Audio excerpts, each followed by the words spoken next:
United States of America. Good morning. How are you today? Good morning. Thank you. Doing very well. Okay. Please say hello to our people at home.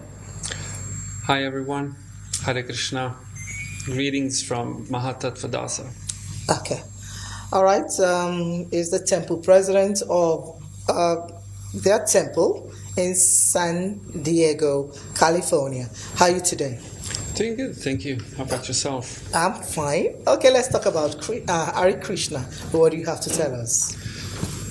Well, I just came from America, and I wanted to tell you that happiness is not in America. Happiness is not in America? No. Okay, what about the world as a whole? Do we have happiness? Well, I just came to Nigeria, and I also noticed that happiness is not in Nigeria either. Okay. So what could be the problem?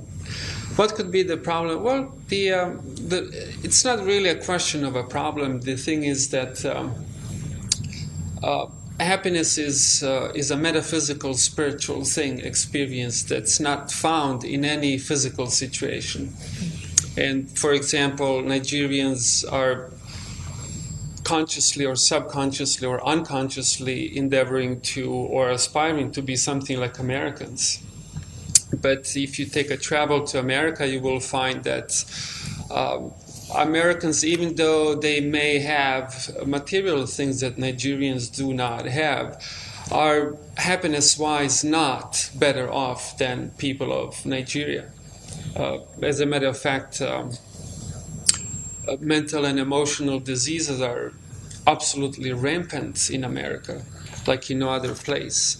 So sometimes even material opulence will produce even the opposite effect of happiness. So the message of Krishna consciousness, the Hare Krishna message, is that happiness is a metaphysical, spiritual thing. It does not lie in physical things and cannot be found in physical situations.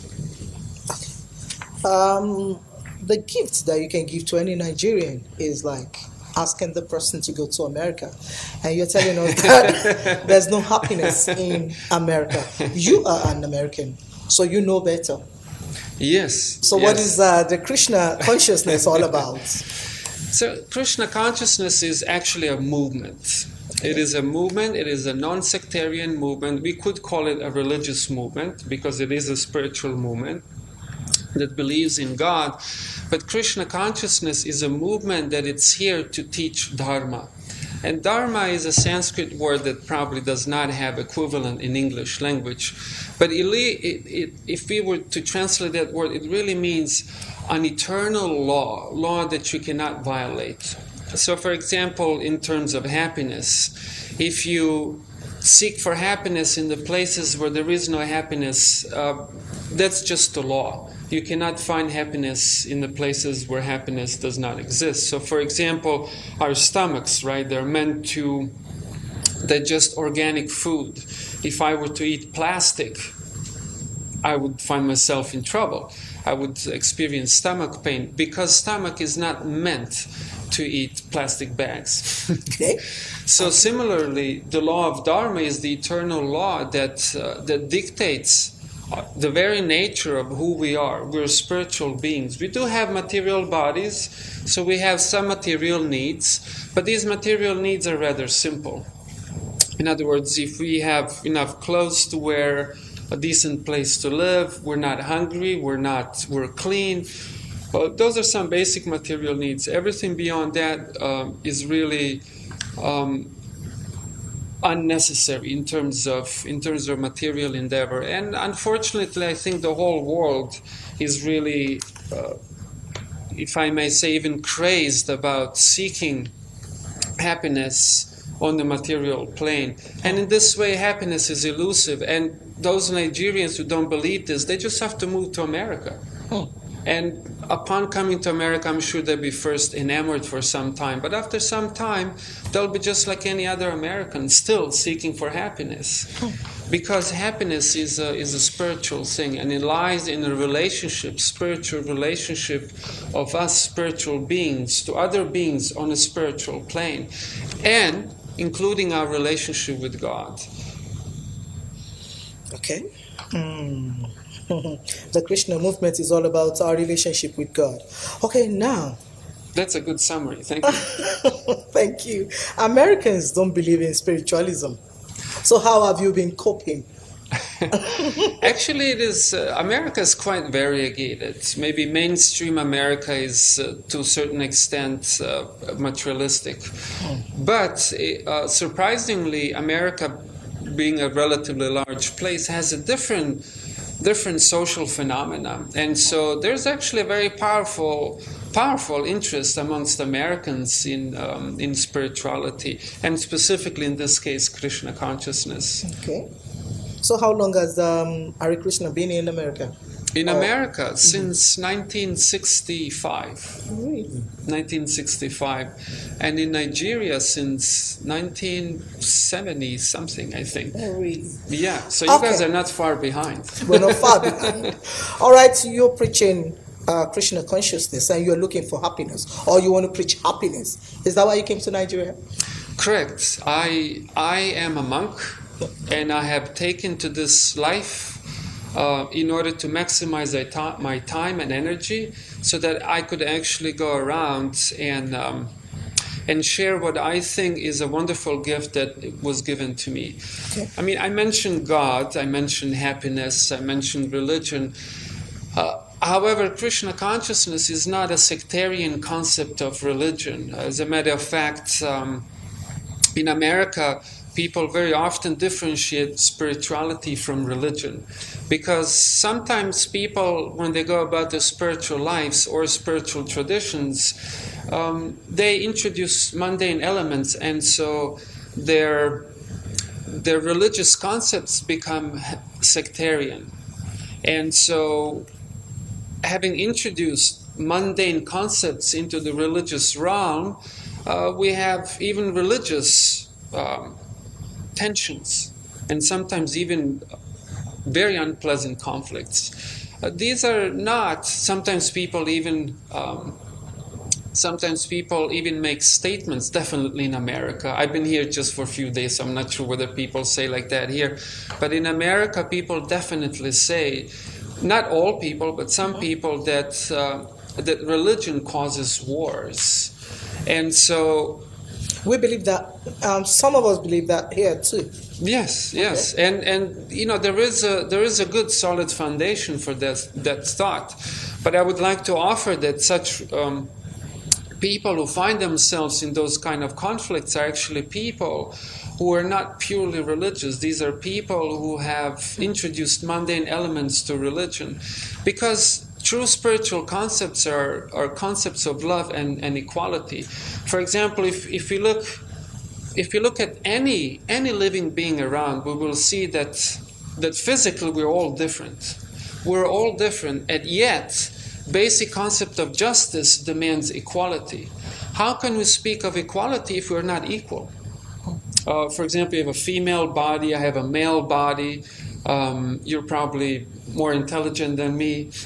Oh, you are more intelligent than I am. I think you are. You look like a very smart person. So there's physically no two beings are the same. So how can we speak of equality? And yet we have this urge for equality and justice. That is because equality does not exist on the physical plane. Equality exists only on the spiritual plane. And so people who, in the name of spirituality, in the name of religion, separate people and bring them to the point of clash, these people have not really realized their eternal spiritual nature, neither have they realized, to a certain extent, the eternal spiritual nature of other beings. Now let's look at the wonderful gifts that you have brought for us. You said gifts, maybe love and equality, the gifts that you're preaching. Can you tell us here? Yes, sure. I'm very sure, even though I've been here now for only 2 days, but even within these 2 short days, I have met loads of wonderful people who obviously understood love and equality and these things. So I do not want to say that I'm bringing anything special here. Okay. So don't want to claim that special position. Okay. But I think these are the values that are very. These are ultimately the only values in life, and so therefore I'm here to do my part. It's between me and God, to promote these values as much as possible. All right, I see that. It seems you're not bothered about what the American government have been saying, because for some days they've been telling Americans to be careful of coming to Nigeria, and you just came in, so you're not bothered. Correct. I looked it up before coming to Nigeria. There were some warnings: do not come. But I have experience of traveling to what Americans would consider remote part of the world, which actually goes to show that white people can sometimes be a little egocentric, thinking that Africa's remote, maybe America's remote, depends where you look from. But no, I traveled to these so-called remote places before, and I'm very comfortable traveling for varieties of reasons. Even if there is a possibility of threat, I'm very comfortable because I do believe in God. And I do believe in the goodness of people. And if any evil comes my way, anyways, I'm not bothered. My part is to do good, be spiritual, be God conscious, Krishna conscious, and whatever else happens, I leave that to God. All right, we believe here that one with God is the majority. So you're here in Nigeria and you're not even bothered. Okay, we thank you for believing in us. You've been here for just 2 days. And what can you say about Nigeria? What can I say about Nigeria? Be honest. To be honest, weather's really nice. Weather's really nice. I think Nigeria, like all other places I've ever been before,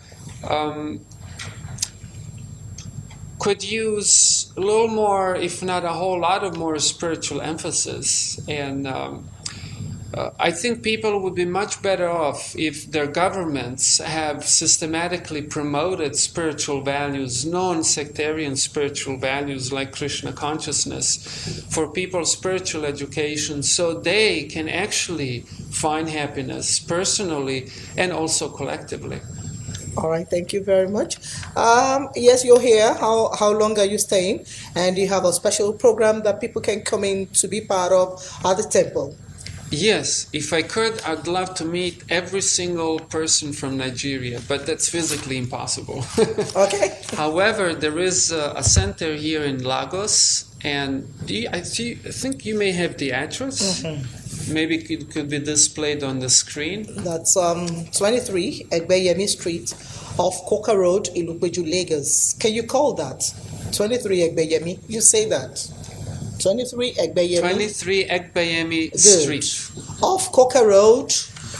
Off Coca Road. Off Coca Road. In Ilupeju, Lagos. In Ilupeju, Lagos. Of course, you are a Nigerian. You're sounding like us already. All right, the numbers are on your screen. I'm sure you can call those numbers. Yes, anyone can call those numbers. You call them out. Call out the numbers so that they 070 070-660-11800. Okay. And the other one is 0706-1837678. And we have festivals at least once a week. Okay. And everyone's invited. When is the festival? Every Sunday, I believe. Yes, every Sunday. What time is it? What is it? What time? My assistant tells at 12. 12 o'clock. All right, 12 o'clock. We thank you very much, His Grace Mahatawa Prabhu from the United States of America. We thank you very much, and we wish you a good stay in Nigeria. Thank you. You need it. Thank you. All right. Hare Krishna. Hare Krishna. All right, I would like to take a break, so please stay with us.